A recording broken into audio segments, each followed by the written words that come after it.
सही नहीं है। महलू मठाई तो दही नहीं है। लागे मिजाज आज सही नहीं है। महलू मठाई तो दही नहीं है।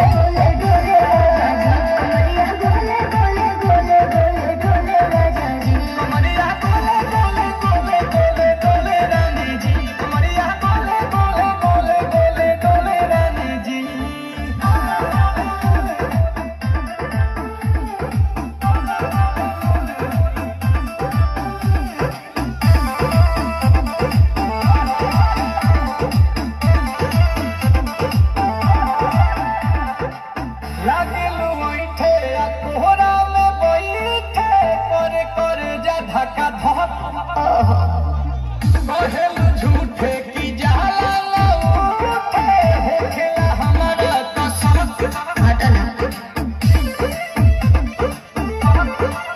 सुनो ना ये जी सैया हमरे जी सैया फटाफट ला दो जाके